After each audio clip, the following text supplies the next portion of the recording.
one of the 12, but to the chief priests betrayed Jesus to them. They were delighted to hear this and promised to give him money. So he watched for an opportunity to hand him over. Thursday. On the first day of the festival, on unleavened bread, when it was customary to sacrifice the Passover lamb, Jesus sent 2 of his disciples to prepare the Passover meal. When evening came, Jesus arrived with the 12. While they were reclining at the table eating, he said, "Truly, I tell you, one of you will betray me, one who is eating with me. They were saddened, and one by one they said to him, "Surely you don't mean me." It is one of the 12, one who dipped the bread into the bowl with me." While they were eating, Jesus took bread, and when he had given thanks, he broke it and gave it to his disciples, saying, "Take it, this is my body. Then he took a cup, and when he had given thanks, he gave it to them, and they all drank from it. This is my blood of the covenant, which is poured out for many. Truly, I tell you, I will not eat again from the fruit of the vine until that day when I drink the new in the kingdom of God." When they had sung a hymn, they went out to the Mount of Olives. You will all fall away for me. I will strike the shepherd, and the sheep will be scattered. But after I have risen, I will go ahead into Galilee. Even if I fall away, I will not. Truly, I tell you, today, yes, tonight, before the rooster crows twice, you yourself will disown me 3 times. Even if I had to die for you, I would never disown you. All the others said the same. They went to a place called Gethsemane, and Jesus said to his disciples, "Sit here while I pray." He took Peter, James, and John along with him, and he began to be deeply distressed and troubled. My soul is overwhelmed with sorrow to the point of death. Stay here and keep watch. Going a little farther, he fell to the ground and prayed that if possible, that hour might pass from him. Abba, Father, everything is possible for you. Take this cup from me, yet not what I will, but what you will. Then he returns to his disciples and found them sleeping.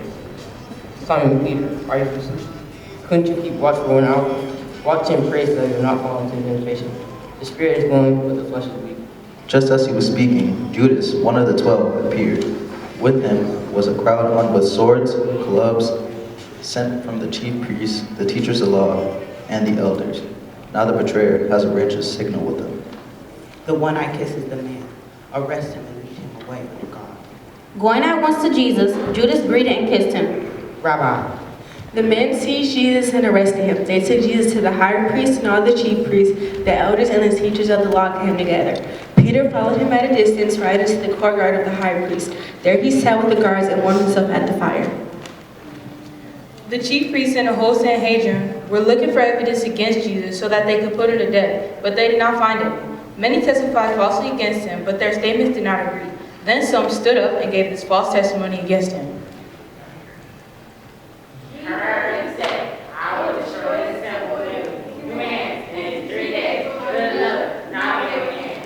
Yet even their testimony did not agree. Then the high priest stood before them and asked Jesus, Aren't you going to answer? What is this testimony that they're bringing against you?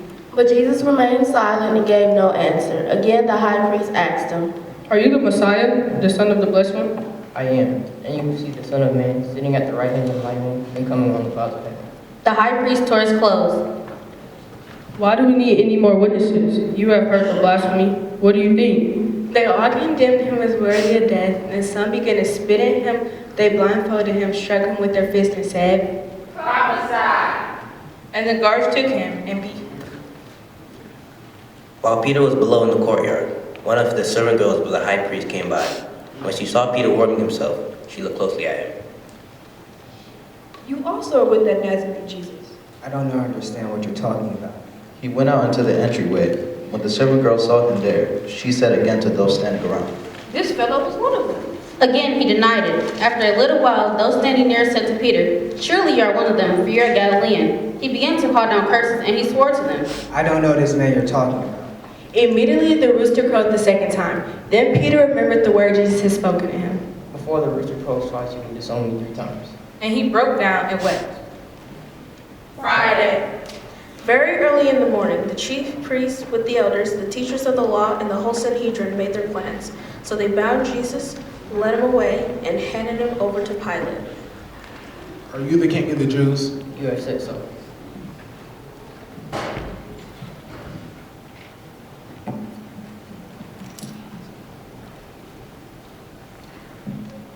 The chief priest accused him of many things. So again Pilate asked him, Aren't you going to answer, seeing how many things they're accusing you of? But Jesus still made no reply, and Pilate was amazed. Now it was the custom at the festival to release a prisoner whom the people requested. A man called Barabbas was in prison with the insurrectionists who had committed murder in the uprising. The crowd came up and asked Pilate to do for them what he usually did. Do you want me to release to you the King of the Jews? Pilate knew it was out of self-interest that the chief priests had handed Jesus over to him. But the chief priests stirred up the crowd to have Pilate release Barabbas instead. Then what shall I do with the one you call the King of the Jews?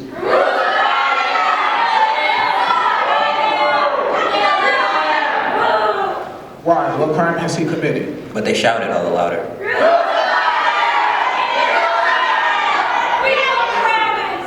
Wanting to satisfy the crowd, Pilate released Barabbas to them. He had Jesus flogged and handed over to be crucified. The soldiers led Jesus away into the palace and called together the whole company of soldiers. They put a purple robe on him, then twisted together a crown of thorns and set it on him, and they began to call out to him.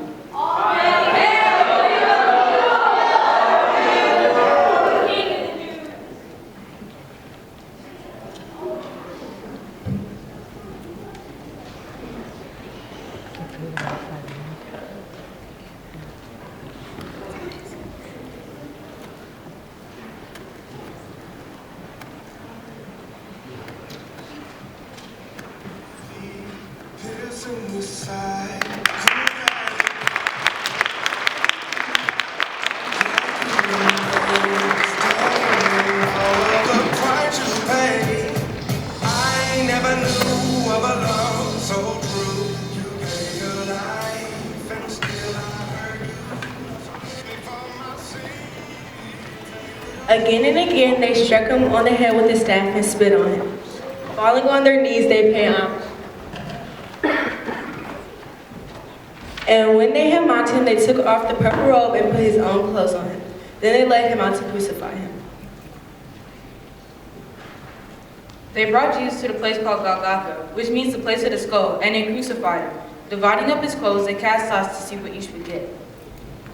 It was 9 in the morning when they crucified him.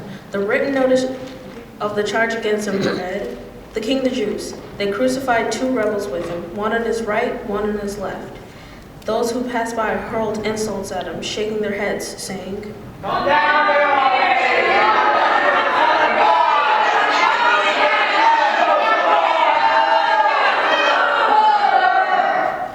In the same way, the chief priests and the teachers of the law mocked him among themselves. He saved others, but he can't save himself. Let this Messiah, this King of Israel, come down now from the cross that we may see and believe. Those crucified with him also heaped insults on him. At noon, darkness came over the whole land until 3 in the afternoon. And at 3 in the afternoon, Jesus cried out in a loud voice, Eli, Eli, lama sabachthani? Which means, my God, why are you forsaking me? When some standing near heard this, they said, "Listen, he's calling Elijah." Someone ran, filled a sponge with wine vinegar, put it on a staff, and offered it to Jesus to drink. "Now leave him alone. Let's see if Elijah takes him down," he said. With a loud cry, Jesus breathed his last. The curtain of the temple was torn in two from top to bottom, and when the centurion who stood there in front of Jesus saw how he died, he said, "Surely this man was the Son of God." Some women were watching from a distance. Among them were Mary Magdalene, Mary the mother of James the younger and of Joseph, and Salome. In Galilee, these women had followed him and cared for his needs. Many other women who had come up with him to Jerusalem were also there. It was preparation day. That is the day before the Sabbath. So as the evening approached, Joseph of Arimathea, a prominent member of the council, who was waiting for himself the kingdom of God, went boldly to Pilate and asked for Jesus' body. Pilate was surprised to hear that he was already dead. Summoning the centurion, he asked if Jesus was dead.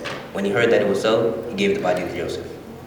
So Joseph bought some linen cloth, took down the body, wrapped it in linen, and placed it in a tomb cut out of rock.